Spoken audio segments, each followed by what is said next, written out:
being a bartender, I think it's a pretty cool job, right? Yeah, it's good fun. So the shaking part though is the bit that I always thought looks the best. Yep. So here at Drink Warehouse UK, you're going to show me, with the help of our friends Whitley Neal Gin, how to make a Rhutini, I believe, which involves lots of shaking. Yes, absolutely. You're going to show me how to do it, so let's get started. So when we talk about shaking, what we're really looking to do is combine those ingredients often with different viscosities. Okay. So if you've got lemon juice in there, you've got different syrups in there, it's great just to get a good shake on, get that ice broken down and dilute the drink really well.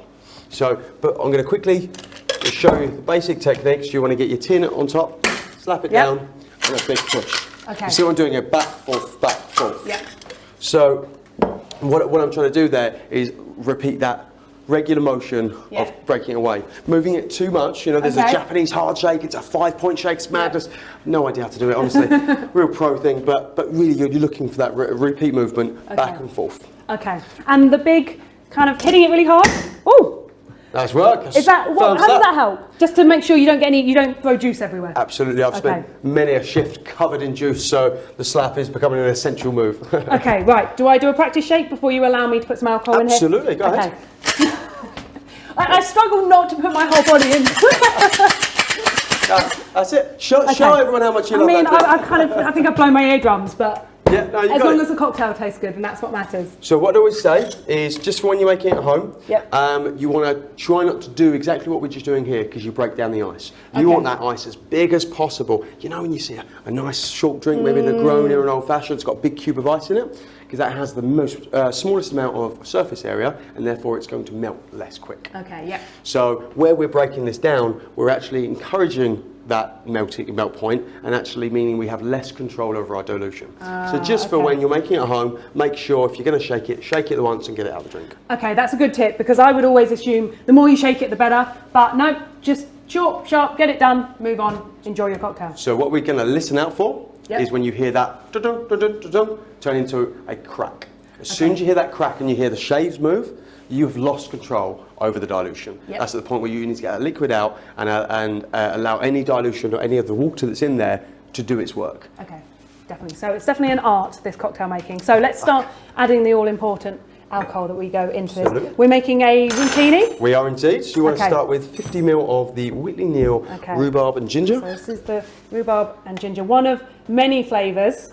And I would say the best flavour they have. It's exceptional, really well balanced. Brings forward those ginger notes exceptionally, the really subtle sweetness of the rhubarb. Okay, so that's smelling good already. What's going in next? So then you want to get 15 ml of the blue curacao, go left to right.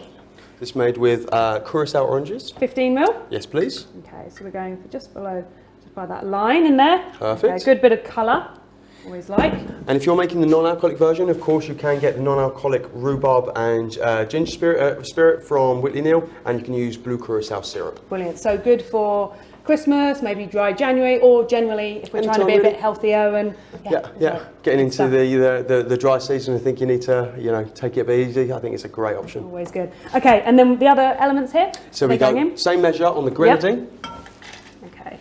So a good bit of pink colour. Is looking good. Perfect. And then, so I've just squeezed some lemon juice for you, just so you don't get it all over the place. 15 ml of that as well, please. 15 ml, okay. And how are these flavours all combining? Because we've got quite a lot. We've got the lemon, we've got the rhubarb and ginger.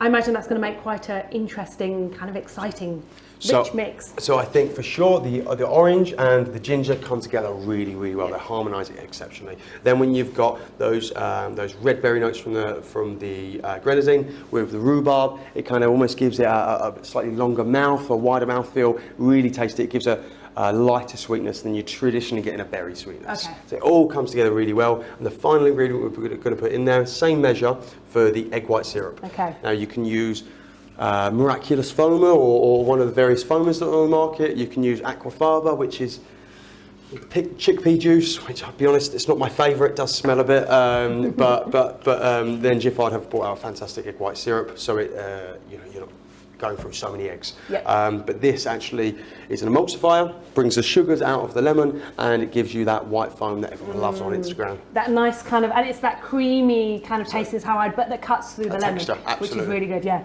Okay, right. So we're going to give a big hit. Yep. Okay, not shaking it too hard. Nice. Yeah, keep going. Keep going. Yeah, nice. We're good? Yeah. Okay. So we got the crack a little bit early there, just because we let it sit. Usually you'd maybe get 30, 40 seconds. It does depend, there's no rule of thumb, because what if this room's really hot, maybe it's really cold. Yeah. Can't work on seconds, but that's the crack you're looking for. Okay, sounds good. Then. So just quickly on this, so I see lots of people get it on there and slap. Yep. Personally, I've spent many years doing that, and so it's bad in your hand.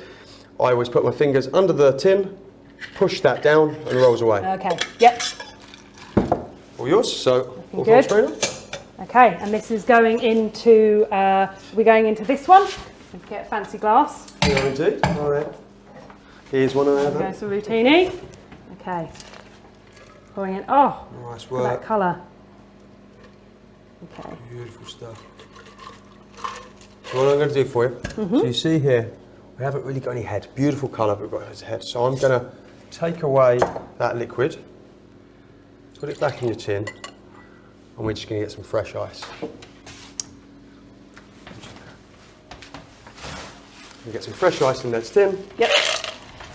Okay, so this is a good tip that even if you don't get it doesn't come out like you thought, you can always just put more fresh ice in. Or equally, I imagine if it gets a bit warm, you can always put some more ice in and refresh your drink. It's just the key thing is don't do it with that same ice. Get rid of that ice, get that liquid out with the strainer, get it back in the tin. Go right down.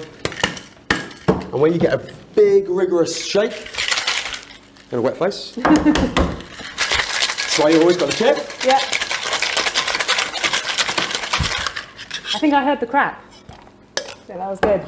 It's automatic. When you know what you're listening for now, I never would have even known that what I was looking for. Okay, yep.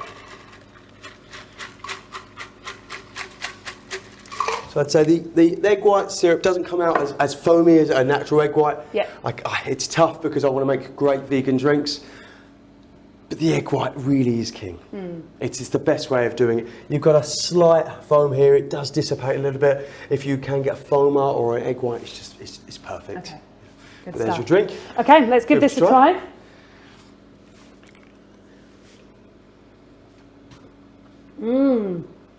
I think that rhubarb's coming through really strong. Yeah. And got some good flavour.